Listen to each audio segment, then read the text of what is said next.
Hai, Assalamualaikum kepada fans-fans Harimau Melaya. Terima kasih kepada apa yang sudi join, yang sudi support channel Harimau Melaya ni di semua social media kami. Layari portal kami di harimaumelaya.com.my untuk berita-berita terkini. Guys, ni untuk for the first time ni, eksklusif dalam Sembang Kencang kali ni. Kenapa atlet pertama yang datang studio Harimau Melaya ni? Aku rasa semua orang kenal dia. Dia famous dekat TikTok sekarang ni. Bekas pemain nombor 1 dunia. Aku kata apa, pemain nombor 1 negara juga. Ini dia, Abang Roslin Hashim. Apa khabar semua? Bang, terima kasih bang untuk pertama kali abang sudi datang ni. Abang atlet yang pertama datang studio ni. Oh ya ke? Selalu ni atlet-atlet banyak nak interview kat luar. Tapi abang, terima kasih bang. Saya berterima kasih kerana abang Roslin sudi join. Kita deal, dia sudah datang. Okay bang, mungkin ada fans-fans kat luar nak tahu perkembangan terkini abang. Apa abang buat sekarang? Okey, sekarang ni saya jadi coach, chief coach dekat salah satu klub di Johor Bahru. Di Johor Bahru, nama klub tu PS Badminton Team. PS Badminton Team. Ya. So maybe abang train untuk junior ke, senior ke? Sekarang kalau ikutkan siapa-siapa boleh join. Siapa boleh join? Yang mana yang baru nak belajar. So far sekarang ni saya yang mengajar ni ada yang yang kira yang nak mewakili state, dan juga ada yang just baru belajar basic. Kira maksudnya ada beberapa level lah. So dia tak kisahlah siapa pun boleh join. So maybe macam abang seorang bekas pemain profesional, coach juga sekarang, pandangan abang, apa faktor pertama abang untuk maybe nak tengok dorang ni seseorang pemain badminton ni sebenarnya? Yalah, first of all selalu kita akan tengok talent lah. Talent. Tapi ada setengah pemain-pemain ni ataupun budak ni, dia tak ada talent. Tapi dia minat. Dia minat. Jadi bila minat ni, kita pun boleh pupuk dia. So abang yakin lah kalau tak ada talent pun kita boleh pupuk dia oleh seorang pemain badminton. Yang penting dia berusaha dan rajin lah. Betul. Okey, memandangkan sekarang ni orang kata apa, Malaysia dibuai kejayaan dengan juara untuk Badminton Asia Team Championship. Maybe komen abang untuk first dulu lah, saya nak dengar. Okey, first tahniah lah. Tahniah saya ucapkan kepada tim pasukan lelaki Malaysia yang menjadi, kerana kita ni first time kita menang first time kita sejak tahun 2016 tak silap saya. 2016 diadakan, dan juga tak lupa kepada pemain wanita kita, walaupun dapat bronze, tapi itu satu pencapaian yang terbaik lah mereka kan, semi final. So saya melihat walaupun yalah kita pun dengar macam rata-rata cakap negara lain menghantar pemain-pemain yang muda, yang tak ternama kan. Tapi bagi saya itu perkara kedua. Yang penting kita champion. Betul lah, ramai yang kat media sosial kata, alah menang dengan tim nombor 2 je, tim-tim lain pun tak hantar yang star player dorang, player utama dorang. So komen abang mengenai itu. Memang abang kata yang penting kita juara, tapi untuk semangat pemain sendiri tu, maybe orang akan kata memang dah menang, tapi orang kata alah tim nombor 2 boleh. Itu pun main rubber game kadang. So dia tahu pendapat pribadi. Dia sebenarnya kalau ikutkan average umur pemain-pemain negara dia sama je dengan kita. Cuma pemain negara kita ni mungkin dari segi ranking lebih tinggi daripada dia orang. Mungkin dekat situ yang nampak, sebab yalah macam kita tahu itulah kita punya tim yang utama, main team. So dah tak ada orang lain. Jadi macam negara lain ni dia ramai kan berbanding dengan negara kita. Itu sebab. Tapi kalau ikutkan average umur yang pemain-pemain negara lain seperti Indonesia dan lain-lain, semua sama je dengan Malaysia. Cuma membezakan ranking lah. Okay, maybe kita tahu ni banyak kejohanan sebabkan COVID dah masa tu melanda, so banyak benda tagu. Kita tahu ni tak salah saya, kita dah ada Asia Game, Commonwealth, Thomas Cup. Abang tengok peluang especially squad lelaki. Sejauh mana boleh kita pergi? Thomas Cup lah paling dekat bulan 5 ni saya rasa. Ya, kalau ikutkan sebelum tu lagi, dah bulan depan All England. All England All England pun ada. So macam Lizzie Jia, macam mana dia nak mempertahankan kejuaraan dia yang dia menang. Itu satu tugas yang bukan mudah. Dan juga selain daripada All England dan juga macam tournament besar seperti Thomas Cup, Commonwealth, saya harap sebenarnya itu persiapan pemain sendirilah. Macam mana dia nak prepare untuk tournament. So maybe pandangan skuad wanita pula bang, at least dapat bronze ni, dan dia pun skuad wanita kita tahun ni pun kebanyakan pemain-pemain yang muda. Ni antara yang terkuat, tapi kesemuanya banyak muda. So masa pandangan abang mengenai masa tournament hari tu? Ini saya harap mereka ambil ni satu pengalaman yang besar lah untuk mereka. Walaupun kalau ikutkan memang orang tak letakkan harapan, betul. Tetapi mereka buktikan walaupun ialah negara lain sama juga meletakkan boleh dikatakan second team Memang keras. Mungkin time junior dia bawa Miss Bun juga kan? Dia sekejap. Sekejap, okey. Dia sekejap. Mungkin masa tu dia masa backup. Dia backup ataupun selepas Datuk Lee Chong Wei bersara tu kan dia dah naik kan. Ketika tu je sekejap. Tetapi saya rasa bukan faktor latihan keras sebenarnya. Mungkin abang boleh share keras macam mana dulu abang training? Kalau saya dulu memang totally berbeza masa saya dalam BM dan juga dengan Datuk Miss Bun. Dengan BM ni nak cakap keras ialah Datuk Miss Bun punya latihan 5-6 kali ganda keras daripada dalam BM. Okay. So saya boleh share dengan share. dengan apa fan semualah kan.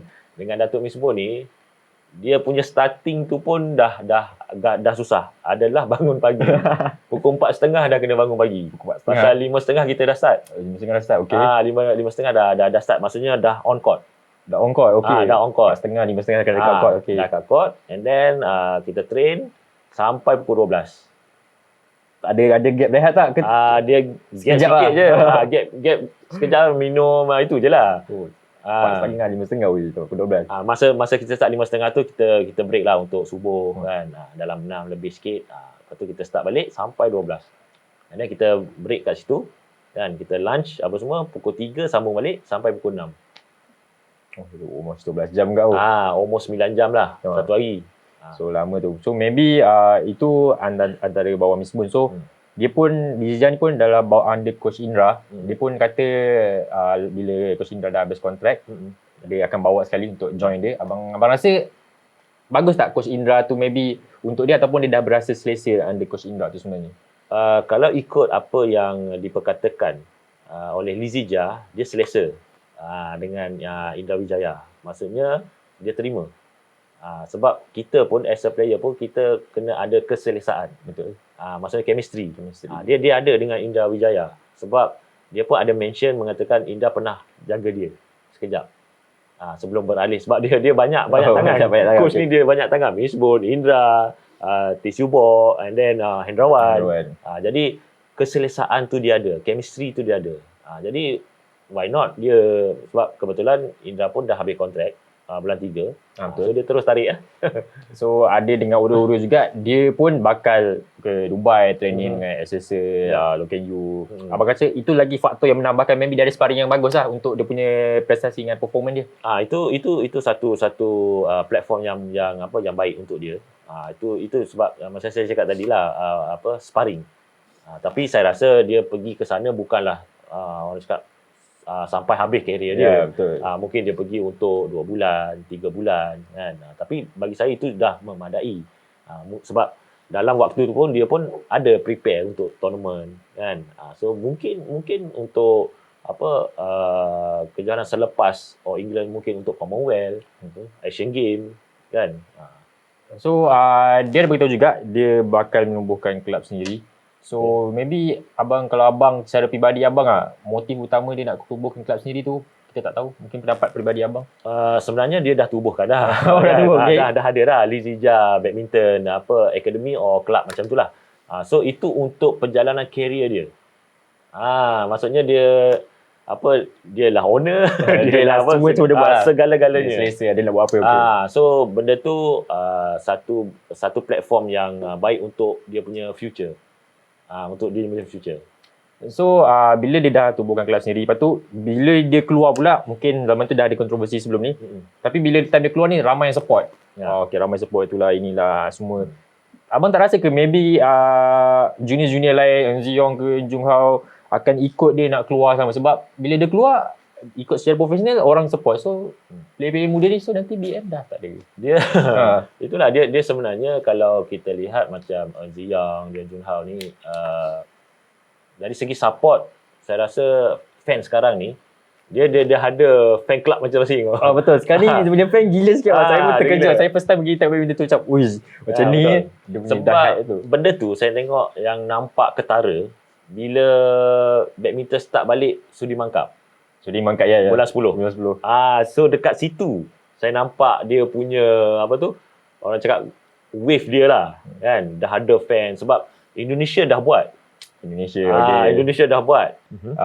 Mungkin BM kena sediakan pro and cons lah. Tak boleh player keluar sesuka hati macam tengok Lizija boleh, orang nak keluar. Yalah. So maybe pandangan abang pula masa zaman bila abang ada rasa cemburu atau tekilan ke, maybe bila Lizija keluar ramai orang support. Bila zaman abang keluar dulu siap kena buat kutipan semua. Mungkin zaman abang tu saya kecil lagi, maybe saya darjah 1 je tu, mungkin saya tak tahu cerita. Maybe abang boleh kongsikan sikit dekat fans-fans. Kalau ikutkan masa zaman saya keluar, penghujung tahun 96, kalau kita tengok memang ramai yang support.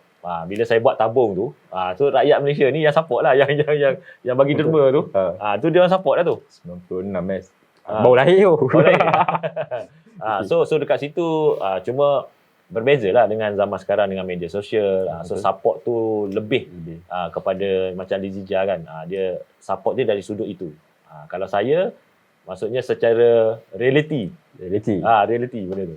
So maybe kita media sosial tu maybe membezakan. Mungkin ada rasa cemburu tak bila apa yang Lizija dapat sekarang mungkin berbeza dengan zaman abang? Tak adalah. Saya tak ada rasa benda tu. Sebab yalah, kita macam sekarang pun bila kita dah berada dalam zaman sekarang, benda tu saya rasa mungkin kalau dulu, time saya dulu dah ada macam ni, mungkin lagi teruk kot.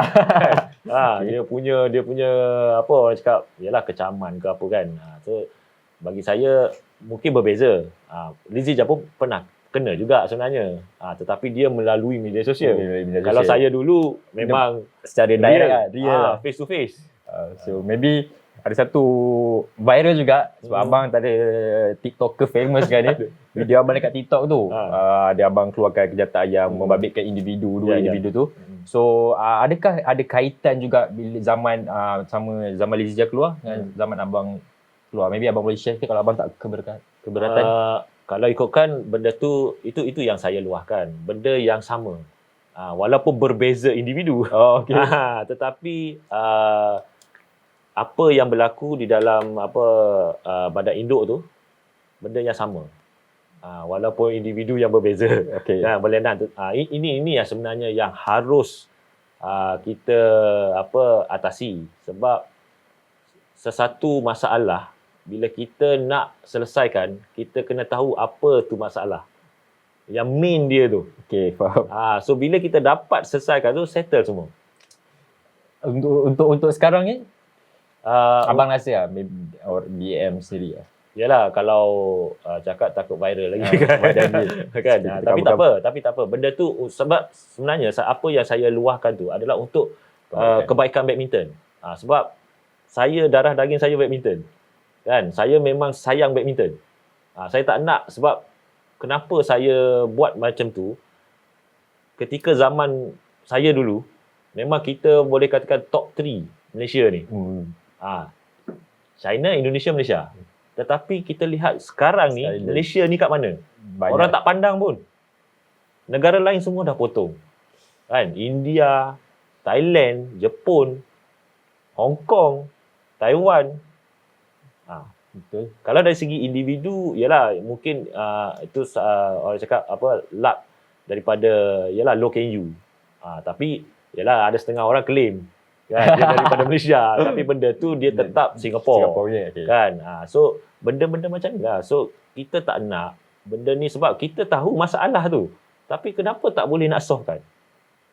Cuba solvekan problem ni. Kita tengok Malaysia ni lepas ni kat mana. Betul.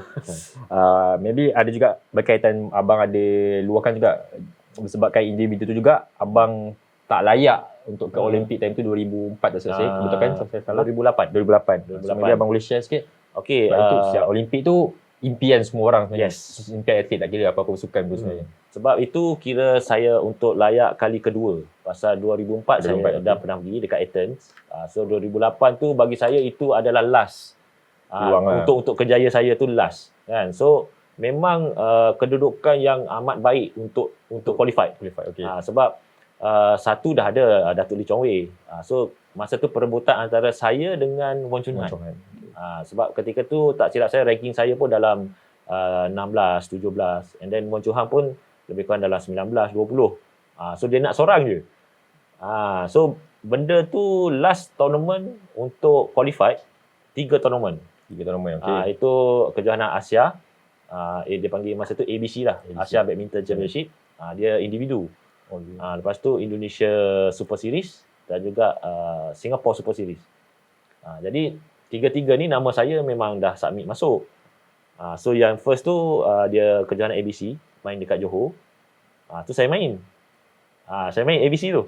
Sorry bang, kalau maybe kena kejohanan tu, maybe abang kena menang salah satu ke untuk dapat kelayakan, ataupun maybe sampai semi pun dah dapat. Saya kalau tiga-tiga tu, kalau saya kalah first round pun saya qualify. Oh, okey. Tapi yalah, kita target bukanlah nak sama kan. Of course lebih tinggi sebab saya masa tu ABC saya Super AK. Oh, okey. And then lepas tu yalah, patutnya Indonesia dengan Singapore kan. Tapi kalau ABC Indonesia dengan Singapore, kalau saya kalah first round pun saya qualify. Jadi bila saya tak main, dia dah jadi lain tau. Drop ranking tu jatuh, poin banyak.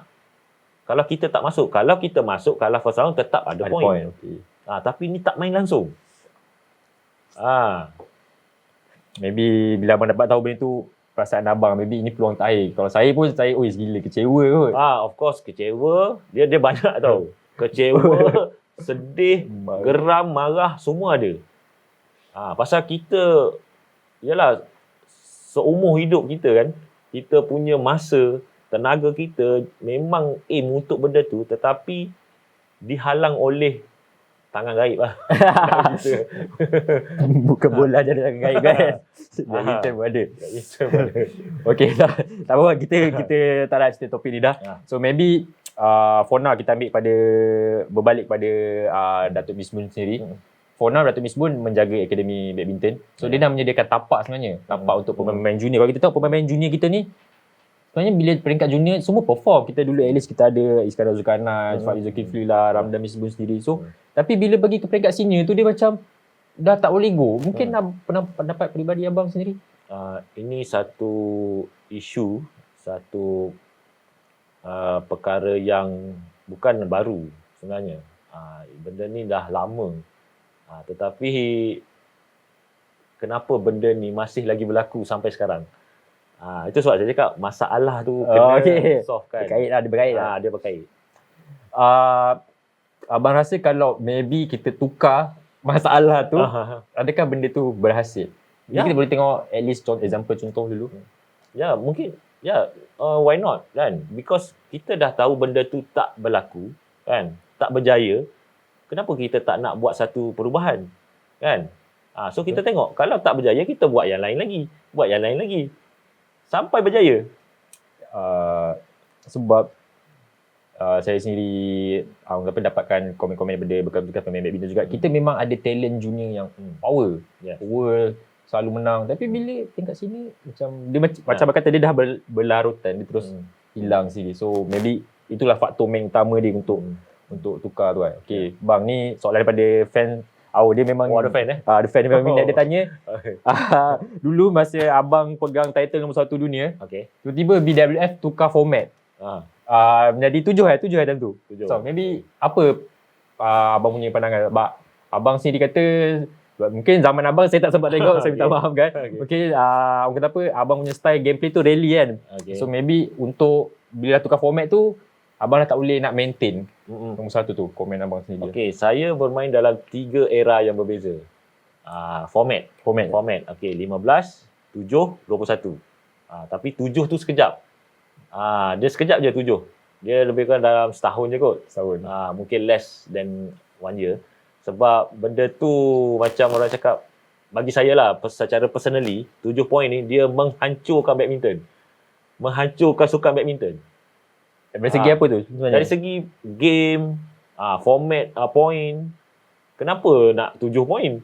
Walaupun best of 5. Benda tu pun tak orang cakap tak seronok. Kita as a player dan juga peminat yang tengok. Benda tu sekejap. Jadi and then kita pun tak boleh nampak seni badminton tu. Seni badminton tu kita tak sempat nak tengok. Kalau 15, terlebih seni pula. Pasal dia lama. Sebab ada servis tu. Pada awalnya macam bila tukar pada format 21, pada awal tu pun belum adapt lagi tau. Tapi bila dah lama, until now, orang dah boleh. Sebab masa 21 dulu pun, sekejap juga habis. Untuk 2 set. Tapi sekarang kita dah nampak sampai 2 jam pun ada. 2 jam ada betul. Kan. So maybe time tu apa perasaan abang memegang nombor 1 dunia tu time tu masa tu?